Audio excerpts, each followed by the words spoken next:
je vais vous parler en quelques minutes de l'apprentissage coopératif, sachant qu'on va le placer dans le paradigme du constructivisme. L'apprentissage coopératif, on va en donner avec Alain Baudry, 2007, l'activité collective orientée vers un objectif partagé par tous et qui peut être mis à profit par chaque membre du groupe dans une perspective d'apprentissage. Pour le dire vite, on est plus intelligent à plusieurs. On va avoir deux notions, la comparaison sociale et l'intersubjectivité que je vais présenter. La comparaison sociale dans un premier temps, où on va avoir deux notions, la dissonance cognitive, on appelle aussi l'effet Festinger, où le sujet a une image positive de lui-même et il cherchera toujours à restaurer cette image au cas où, lorsqu'il est en situation de groupe, par exemple sous pression d'un groupe, il peut être amené à poser un acte qui soit contraire à son système de valeurs, qui soit contraire à ce qu'il croit et à ce qu'il pense, et donc il va essayer de restaurer cette image positive de lui-même. La deuxième notion dans cette comparaison sociale, c'est le stéréotype social. Donc déjà plus connu, cet étiquetage que l'on met à une communauté, c'est donc une catégorisation, on va tirer un trait simple, on va simplifier les choses et on va généraliser à l'ensemble d'une communauté, d'un groupe, et se comporter en fonction de cette étiquette. L'intersubjectivité, elle, c'est le fait, cette tendance qu'a l'être humain à construire son savoir avec les autres, et non pas à se préférer soi comme dans la comparaison sociale. La collaboration contradictoire va créer entre les sujets des désaccords. Le sujet va donc être déséquilibré dans sa pensée, et il devra revoir sa position, revoir son point de vue, justifier, argumenter. Le fait que ce sujet soit confronté à un autre point de vue que le sien est à l'origine d'un processus que l'on va plutôt qualifier d'intrasubjectif, où le sujet devra réorganiser ses connaissances. C'est ce que l'on va appeler, avec Jean Piaget, le conflit socio-cognitif, qui va se décliner en plusieurs étapes, 3 étapes principales: déséquilibre, décentration et coordination. Le conflit socio-cognitif, les sujets ne sont pas d'accord entre eux, ce qui va provoquer un double déséquilibre. Sur le plan affectif, un déséquilibre relationnel, affectif donc, et sur le plan des représentations, un déséquilibre cognitif. C'est parce que je veux retrouver une relation de qualité avec le sujet qui est en face de moi que je vais essayer de faire cet effort de décentration et d'entrer dans la tête de l'autre. C'est-à-dire comprendre pourquoi l'autre ne pense pas comme moi. Et c'est cette décentration qui va être indispensable pour que la personne, le sujet, puisse coordonner les autres points de vue au sien initial. Et ainsi, on aura la coordination des points de vue, donc, qui vont se coordonner dans l'échange. Piaget disait, coopérer, c'est opérer à plusieurs, faire des opérations mentales, mais à plusieurs. La pensée du sujet va s'enrichir de celle des autres.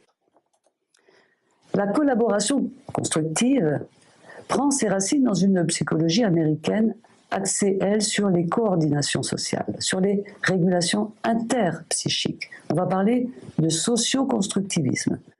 Donc avec Vygotsky, on aura dans cette perspective plusieurs continuateurs dans les recherches américaines, Brunner, Birch, Forman, McCormick, etc.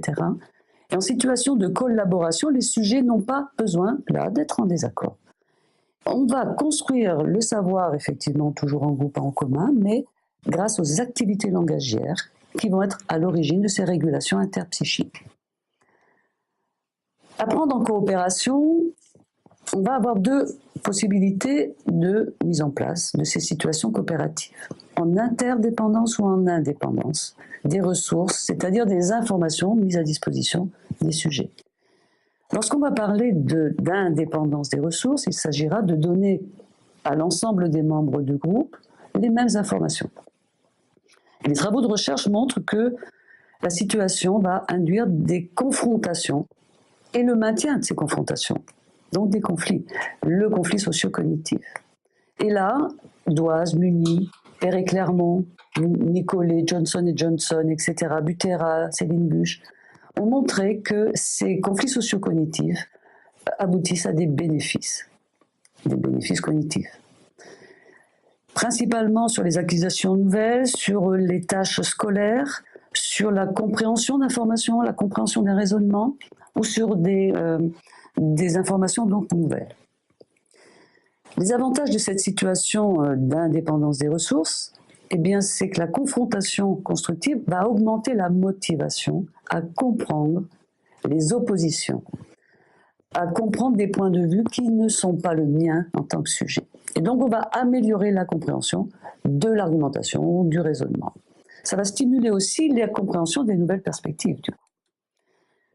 L'indépendance des ressources va entraîner aussi la comparaison, malheureusement, et va sans doute entraîner la comparaison sociale avec des régulations de compétition. Et là, on est dans plutôt des difficultés, puisqu'elles vont s'opposer. L'énergie va être consacrée à la régulation sociale, non pas à la centration sur la tâche. On va avoir là des stratégies d'évitement aussi, de la complaisance. Bon, bah oui, si tu dis que c'est vrai, ça doit être vrai, donc je ne vais pas faire d'efforts intellectuellement. Je vais imiter. Je vais reconnaître, d'ailleurs, souvent le sujet va reconnaître son infériorité et laisser à l'autre le fait de comprendre mieux, et donc de mieux réagir. Johnson et Johnson, en 1995, a montré que travailler avec des informations identiques, ça va stimuler les stratégies défensives, d'auto-affirmation, d'invalidation d'autrui, et donc ça va être propice à des relations compétitives, et ces dernières bloquent les bénéfices des confrontations, et donc néfastes aux apprentissages. L'interdépendance positive des ressources, elle, donc lorsque j'ai des ressources différentes, des informations différentes à donner à chacun des membres du groupe, eh bien, on va voir que cette dépendance informationnelle va placer au centre les apprentissages.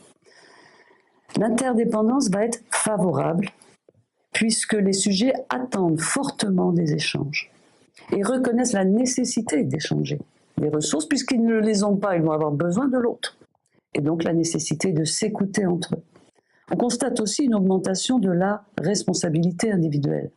Lorsque on enseigne à quelqu'un, la connaissance est renforcée, mais en plus de ce renforcement des connaissances individuellement, c'est aussi le renforcement de la responsabilité et de l'engagement personnel.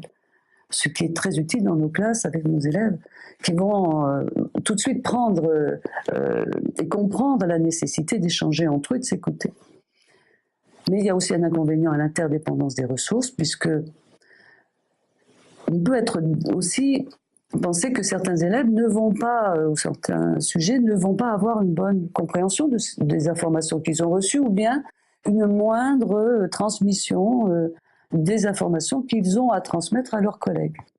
Et les bénéfices pourraient se voir donc détériorés, amoindris par cette mauvaise qualité de la transmission. Il y a donc une possibilité que cette variable soit défavorable en interdépendance.